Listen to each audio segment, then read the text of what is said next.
तो मैं जिक्र करना चाहता हूं, जो मेरठ के 40 लोग बरी कर दिए गए, जो 63 लोग नरोदा के बरी कर दिए गए, और जो 40 लोग वहां मेरठ के और 26 लोग करे गए कलोल के जो बरी कर दिए गए हैं, इन सब के लिए मैं आपसे अपील करता हूं, जिन जिनके पास ये वीडियो जाए, हर माध्यम से इस वीडियो को एक एक घर पहुंचाओ। हमारे देश में बैठे धृतराष्ट्र की भूमिका निभाने वाले जज, जब मेरे जैसे भूपेंद्र रावत के पास वह सबूत आ सकता है, बाबू बजरंगी का बयान, तो कैसे संभव हो सकता है कि नरोदा के मामले की सुनवाई करने वाले धृतराष्ट्र की भूमिका में बैठे जज को वह सबूत समझ नहीं आता। तब मैं आपसे अपील करता हूं मेरे दोस्तों,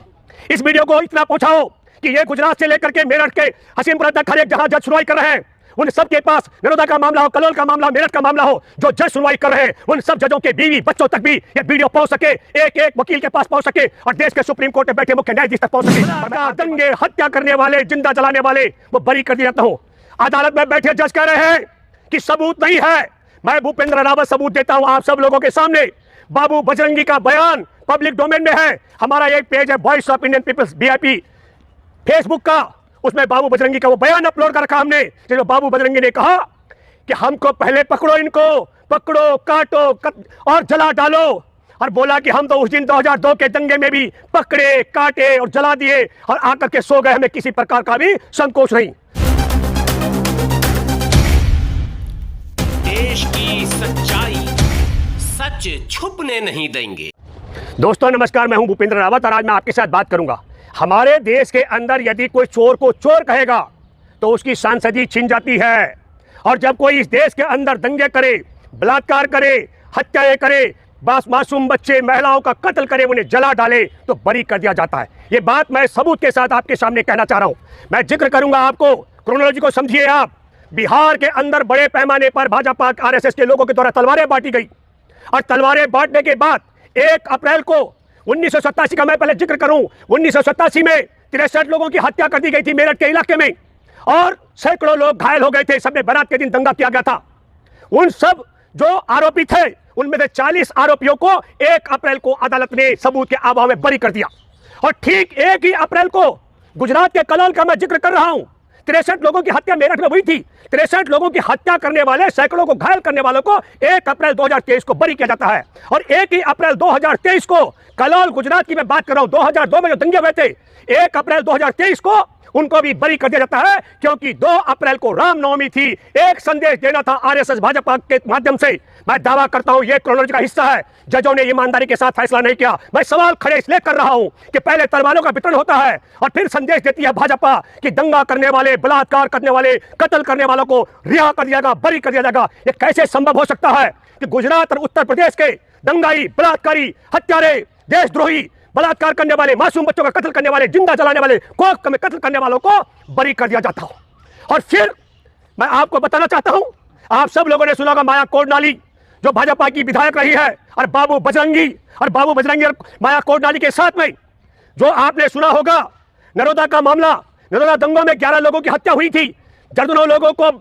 आप सब लोग, सैकड़ों लोगों के घर रोजी छीन ली गई थी। नरोदा वाले मामले में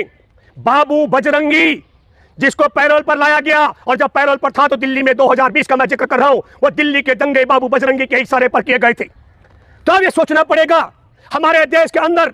हमारे देश का कांग्रेस पार्टी का सांसद राहुल गांधी सवाल खड़े करता है एक जगह सभा में कि ललित मोदी,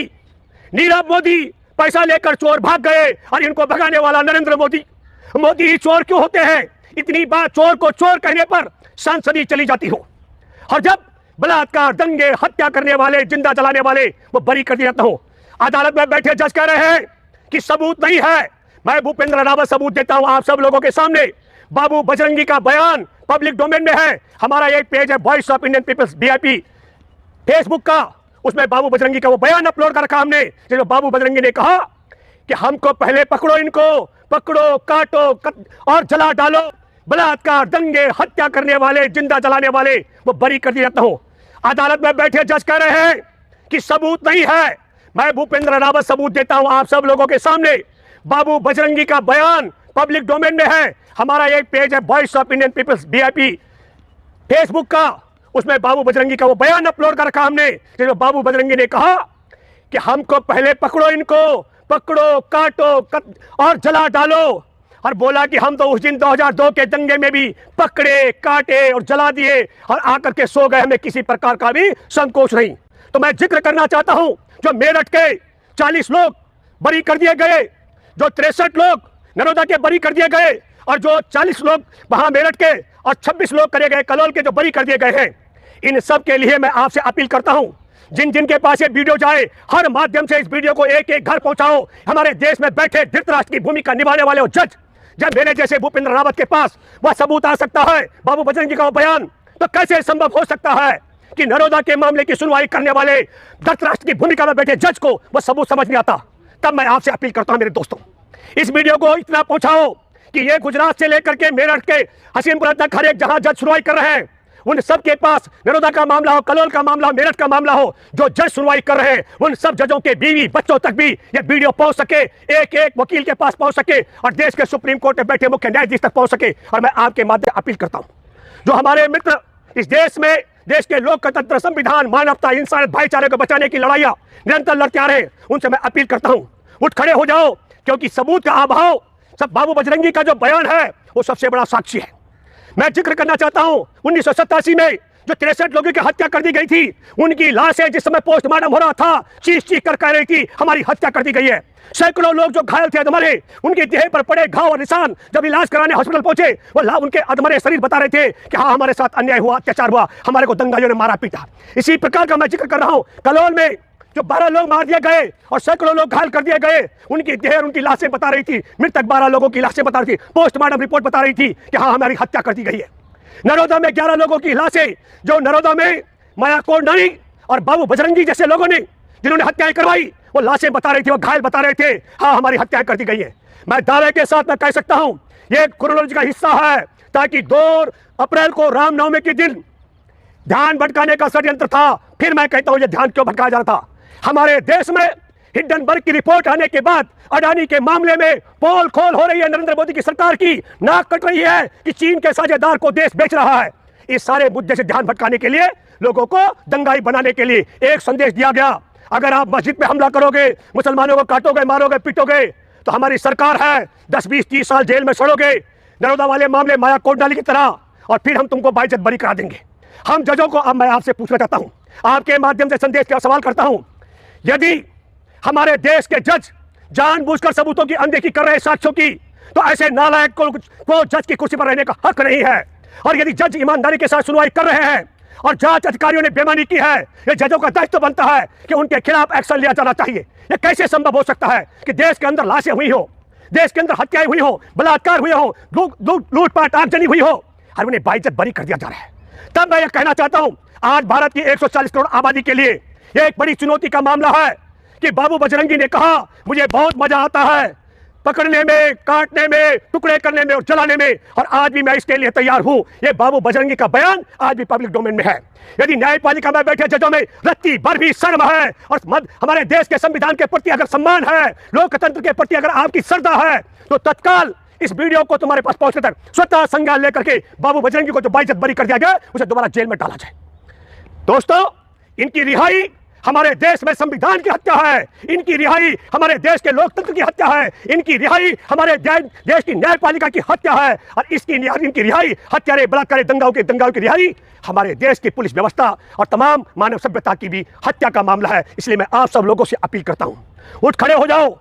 मैं ये भीख मांगता हूं आपसे, इस लोकतंत्र और संविधान की हिफाजत के लिए, जिनके कत्लेआम कर दिए गए, जिन बेटी और महिलाओं का बलात्कार किया गया, जिन मासूम बच्चों को कत्ल किया गया, और कोख फाड़ करके भी जो कत्ल किए गए, उनको दंडित करने के लिए आप सब लोग जितना अधिक से अधिक है इस वीडियो को घर घर तक पहुंचाएं, और हमारे देश की निचली अदालत से लेकर के सुप्रीम कोर्ट तक बैठे जजों तक पहुंचाएं, हमारे देश की विधानसभा से लेकर के और संसद में बैठे सांसदों तक पहुंचाएं, और हमारे देश में पुलिस के एक एक सिपाही से लेकर पुलिस जो मुखिया बैठे हैं राज्यों में, उन तक पहुंचाने का प्रयास करें। और फिर मैं आपके माध्यम से अपील करता हूं, हमारे देश में अगर योगी आदित्यनाथ इतना नालायक है, उत्तर प्रदेश का मुख्यमंत्री, कि उसके पास ये सबूत नहीं है, तो मुझे लगता है कुर्सी पर रहने का हक नहीं है। 63 लोगों की जान गई, और इसी प्रकार गुजरात सरकार के मुख्यमंत्री से भी मैं कहना चाहता हूं, कैसे संभव हो सकता है? इसलिए मैं फिर कहना चाहता हूं, अगर हमारे देश के संविधान के प्रति सम्मान, लोकतंत्र के प्रति रत्ती भर भी अगर सम्मान है मोदी सरकार, आरएसएस के दिल और दिमाग में,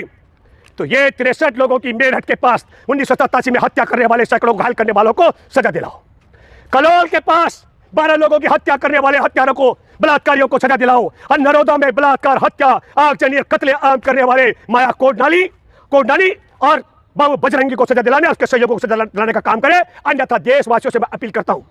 मैं आपसे कहना चाहता हूं, ये संविधान के, लोकतंत्र के, मानवता के, भाईचारे के दुश्मन थे, हैं, रहेंगे। इनको सत्ता से बेदखल करो ताकि हमारे देश में इस तरीके से जो व्यवस्था कर रहे हैं, वो कह रहे हैं तुमको रोजगार मांगोगे हम नहीं देंगे, तुम अच्छे दिन मांगोगे हम नहीं देंगे, हम तुमको तलवारें देंगे। और फिर मैं लास्ट कहना चाहता हूं, भारत में जो मां अपने बेटे को दंगाई बनाना चाहती है, अपने पोतों को दंगाई बनाना चाहती है, उन्हें कसम है वो हमारी बात से दूरी बना के रखें। लेकिन देश की जो मां अपने बच्चे को दंगाई नहीं बनाना चाहती है, अपने पोता पोतियों को दंगाई नहीं बनाना चाहती है, उनसे मैं अपील करता हूं, देश के इन गद्दारों को, तलवार बांटने वालों को, दंगा करवाने वालों को, बलात्कार, हत्या, अपहरण और आगजनी, लूटपाट कराने वालों को सत्ता से बेदखल कराने के लिए आप सब लोगों को भाजपा आरएसएस के खिलाफ एकजुट होना पड़ेगा। धन्यवाद।